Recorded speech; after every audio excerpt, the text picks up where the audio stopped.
आंखों में दंगाइयों का डर, थोड़ी सी आहट पर सहमे हुए लोग यही सोच रहे हैं कि कहीं से कोई दंगाई ना आ जाए और उन्हें नुकसान ना पहुंचा दे। हम बात कर रहे हैं यूपी के बहराइच की, जहां एक युवक की हत्या के बाद उपद्रवियों ने जो कोहराम मचाया, उससे कई निर्दोष लोगों को नुकसान हुआ, जिसकी भरपाई करना आसान नहीं होगा। दरअसल यूपी के बहराइच में 13 अक्टूबर को जो तांडव हुआ, वह देश ने देखा कि कैसे यहां बवाल हुआ।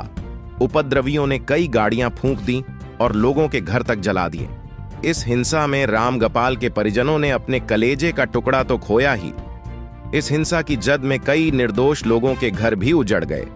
ऐसे ही एक पीड़ित ने फपक कर अपनी आपबीती सुनाई, जिसे सुनकर आपका गला भी रूंध था कि हिंसा वाली जगह से 3 किलोमीटर दूर उसका घर है, लेकिन दंगाइयों ने उसे भी नहीं छोड़ा। पीड़ित ने कहा, पूरा घर जला हुआ है, बच्चों को भी फूंक देते। हम लोगों की कोई गलती नहीं है, उनसे हमारा कोई संबंध नहीं है, बस मुसलमान है, यह लेना देना है, कुछ नहीं रह गया। दुनिया जल गई, हमारी एक दिन का खाना तक नहीं छोड़ा, वह भी जला दिया। 13 अक्टूबर को बहराइच में सांप्रदायिक हिंसा भड़कने के बाद मामला देखते ही देखते देश भर में सुर्खियों में आ गया। इसकी वजह से कई अन्य शहरों में भी माहौल बिगड़ने से रोकने के लिए प्रशासन को इंटरनेट सेवाएं बंद करने का एहतियाती कदम उठाना पड़ा। पुलिस सांप्रदायिक हिंसा के अलावा वारदात से जुड़े हर पहलू की गहनता से जांच कर रही है। मामले की गंभीरता को देखते हुए मुख्यमंत्री योगी आदित्यनाथ के निर्देश पर एडीजी कानून व्यवस्था अमिताभ यश ने बहरात जाकर हालात पर नियंत्रण किया। इसकी वजह से सोमवार दोपहर के बाद किसी भी इलाके में कोई प्रिय घटना सामने नहीं आई।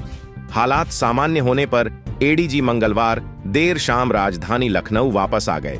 इस पूरे बवाल की शुरुआत घर की छत पर लगे धार्मिक झंडे को हटाने से हुई।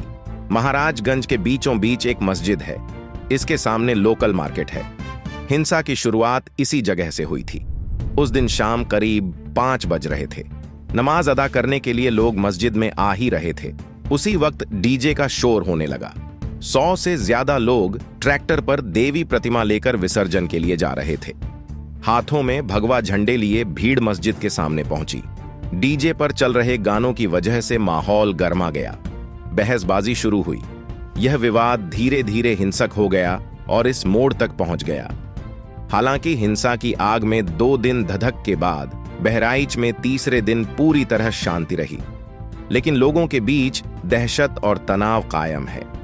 पूरे कस्बे में पुलिस मुस्तैद रही, अधिकारी गश्त करते रहे। दोपहर बाद दुकानें भी खुली आई।